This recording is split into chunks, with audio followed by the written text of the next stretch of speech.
बाबूजी आ गेला बेटा। का भइल चाचा? ए बेटा इ त राते से पड़ल बाड़े, ई बाकी तोहरे राह देखत रे। हाँ आवा बेटा।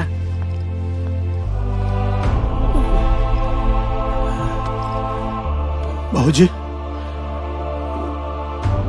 बाबूजी आ गया बेटा मिले। हाँ बाबूजी देखा हम आ गए बाबूजी, तो के कुछ ना हो बाबूजी। भगवान करे कुछ ना होके। तारा से एगो बात करे के रहे। हाँ बाबूजी बोले बाबूजी। बड़ा शौक से हम मिठाई के व्यापार शुरू कैले रहली, पर जब से हमार कारीगर मोहन मरले सब व्यापार चौपट हो गई। ओकरा बाद कंपटीटर लोग हमरा के हरा देले। तू वादा कर हमरा से, तू हमार व्यापार आगे बढ़े बा।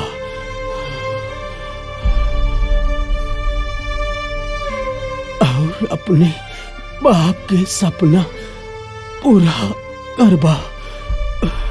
यही जगह रह के तू सबके दिखा दो कि एगो हारल बाप के सपना ओकर बेटा जीत में बदल दे हलस। बाबूजी हम तोरा से वादा करता नहीं बाबूजी, हम तो हर सपना पूरा कर बाबूजी।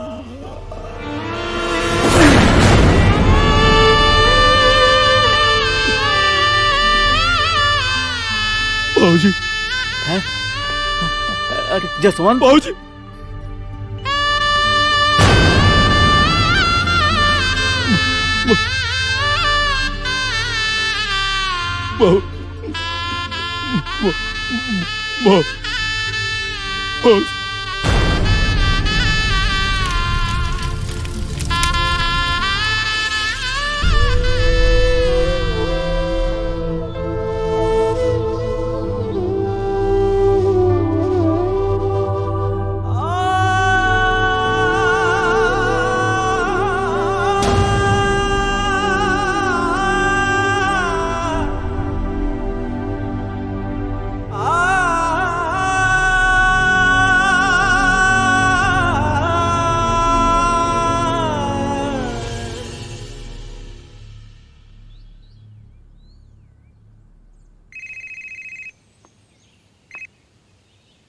अब टाइम मिलल तरह के फोन करे के। बाबूजी का भइल?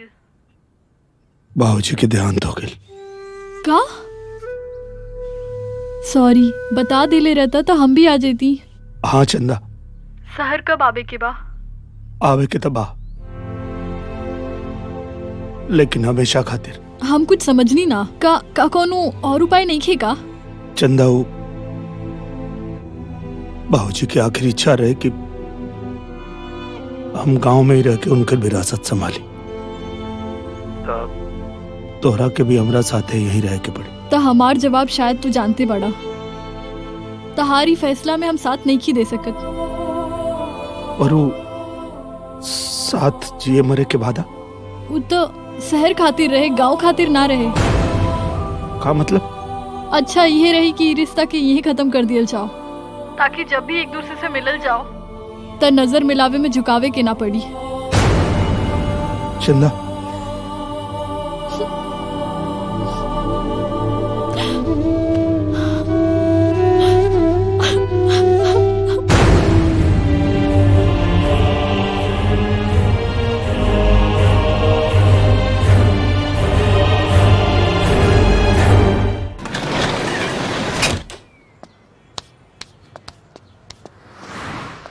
ए छोटन, छोटन। जी भैया जी। दुकान के मालिक क्या? अरे आप हैं भैया जी। हाँ तो कह दे कि 15 लाख दे के शटर उठाओ। कागज देख लो, कागज ओरिजिनल है। अब शहर निकल जा। बाप तो हार विरासत में कर्जा छोड़ के गइल बड़े।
बेटा, जमीन के बारे में कुछ सोच रहल बाड़ा का? हाँ चाचा, बाबूजी के सपना अधूरा रह गई। ई जमीन बेच के पूरा करे के पड़ी। जमीन और घर दोनों पर केस बा बेटा। के कलस? दोसर के वह चंदर। माने मैनेजर चचा के बात पे यकीन करबा कि कागज दिखावे के पड़ी। दिखाओ कागज। हाँ तब दिखा दे। हाँ तो कोर्ट में दिखाई। ए बड़ो, ए बेटा, बहुत आग रुक लगा जा। ना बड़ा हो। अरे भैया रुका। हाँ दिखा दे। ए बेटा जा दो, अरे भाई जा दो। तो- अरे छोड़ दे लोग। आला दिखाओ कागज।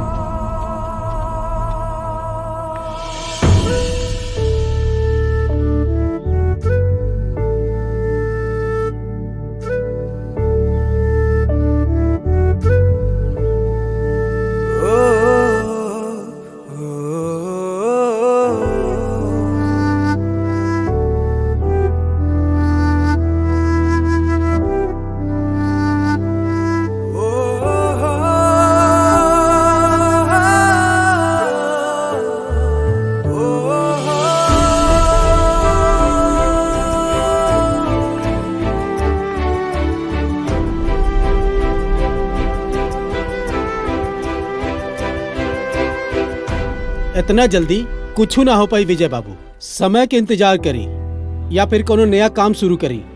कोर्ट कचहरी के फैसला इतना जल्दी ना होला। अब हमें 2 महीना भी लाग सकेला, 4 महीना भी लाग सकेला। अब इंतजार करले के अलावा कुछ ना हो सकेला। कमाई ना तो खाई कैसे? चॉकलेटों में से दे अच्छा तो हाई वाला तो दे दो। बैंक भी तो बिना संपत्ति के कोनो मदद ना कर पाई। बैंक मदद ना करी,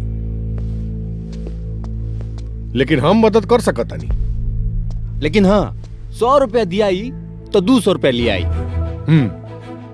मंजूर बात तो बोल। अब पटीदार के मदद ना करी तो बिरादरी में ना कट जाई। बिरादरी की इतना चिंता रही तो इतना कुल पेच ना फंसाईता। काहे गुस्सिया तारा? लॉलीपॉप खा। क्या ही तो के लॉलीपॉप। बेटा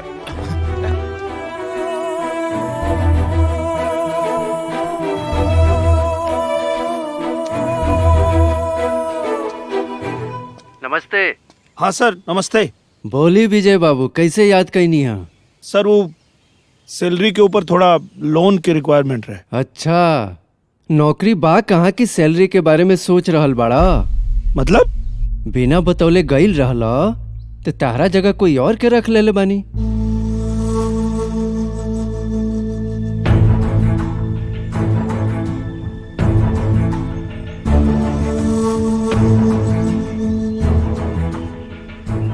इसको ले जाके पूरा कर देना और दोबारा शिकायत नहीं चाहिए मुझे। जी सर।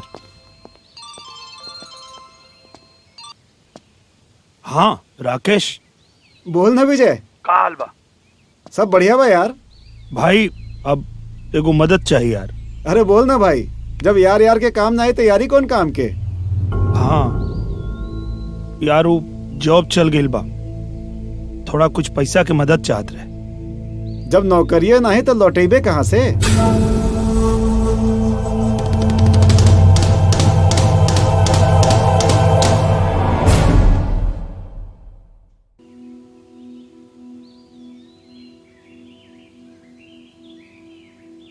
हेलो।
आत्महत्या करना पाप है।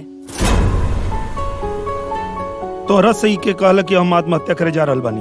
अपने के आवाज से एकदम साफ साफ पता चल रहा बा। देखिए, अगर गर्दन में फंदा लगा कर लटके तो नटई के हड्डी टूट जाये, बहुत तेज दुखाई।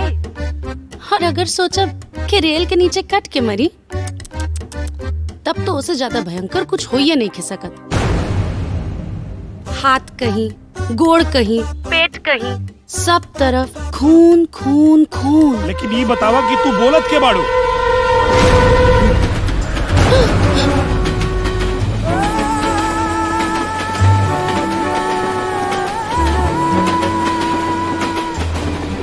हेलो, रवा बानी की निकल लेनी।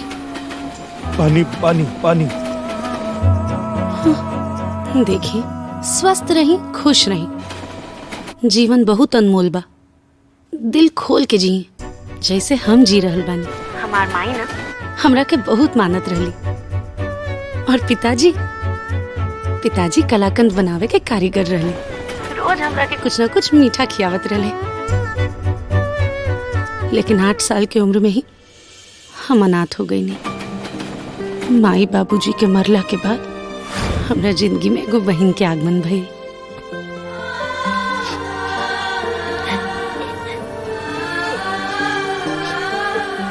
आसी हमार बड़ बहन।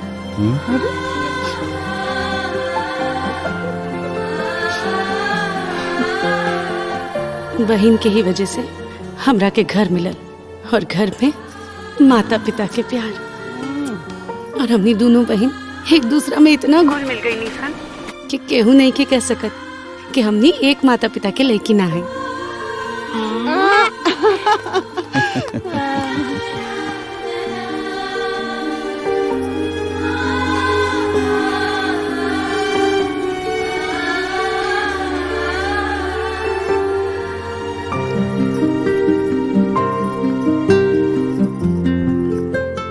यही से कहता नहीं, समस्या से लड़ी, ताकि समस्या आदमी के मजबूत बनावेले। और हमरा के पूरा यकीन बा कि अपने के जीत जाए और समस्या हार जाए। जिंदगी कितनी खूबसूरत, जिन्हें अभी ये पता नहीं है। कोई बहुत प्यार करने वाला, जिन्हें अभी तक मिला नहीं है। और एक बात याद रखिएगा, होता वो नहीं है जो हम सोचते हैं, होता वही है जो ऊपर वाले चाहते हैं। Bye, love you. हेलो। बड़ाई आत्महत्या करे वाला, अगर मर जाइबे तो हमनी के कंपनी से लिहल लोन के लौटाई।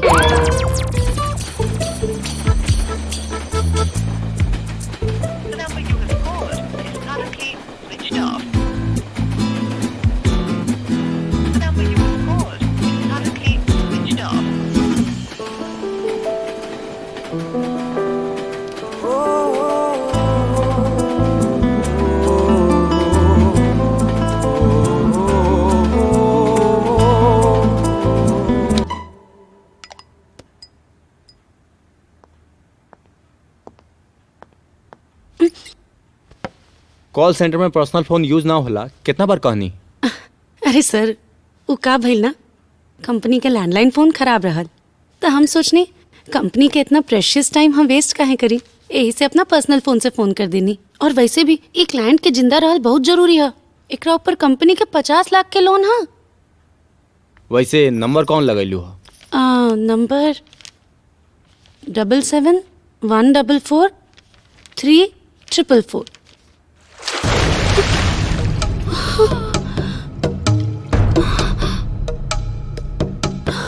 ट्रिपल 4 ना 555, कहे कि तू गलती से गलत फोन से गलत नंबर डायल कैलू है। अब तहरा के जैसे लात मार के बाहर निकाली या खुदे रिजाइन करके जाइबू?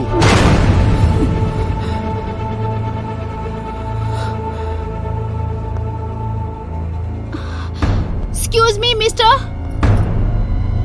यस।